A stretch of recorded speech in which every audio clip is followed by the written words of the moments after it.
আসসালামু আলাইকুম ওয়া রাহমাতুল্লাহি ওয়া বারাকাতুহু নাহমাদুহু ওয়া নুসাল্লি আলা রাসূলিহিল কারীম আম্মা বা'দ।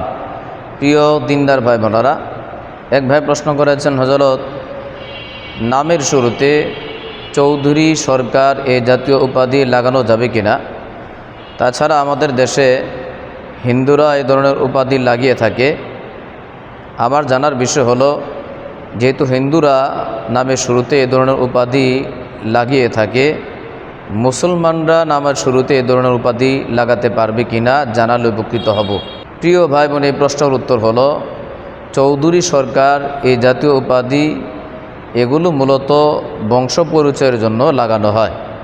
বংশ পরিচয়ের ক্ষেত্রে মুসলিম অমুসলিম উভয় বরাবর। যেমন রাসূলুল্লাহ সাল্লাল্লাহু আলাইহি সাল্লামের ক্ষেত্রে কুরাইশি লাগানো হয়, রাসূলকে কুরাইশি বলা হয়। অনুরূপভাবে আবু জাহেল, আবু তালেবকেও কুরাইশি বলা হয়। এগুলো বংশ পরিচয়ের ক্ষেত্রে ব্যবহার করা হয়।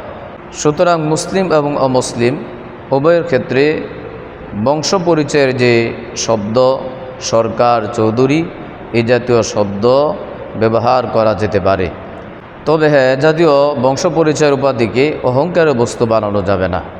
সূত্র সূরাতুল হুজুরাত 13 নম্বর আয়াত, উমদাতুল কারি 16 নম্বর খণ্ড 140 নং পৃষ্ঠা, ফাতহুল বারি 6 নম্বর খণ্ড 526 ও 27 নং পৃষ্ঠা। আল্লাহ তাআলা আমাদেরকে বুঝার আমল করার তৌফিক দান করেন।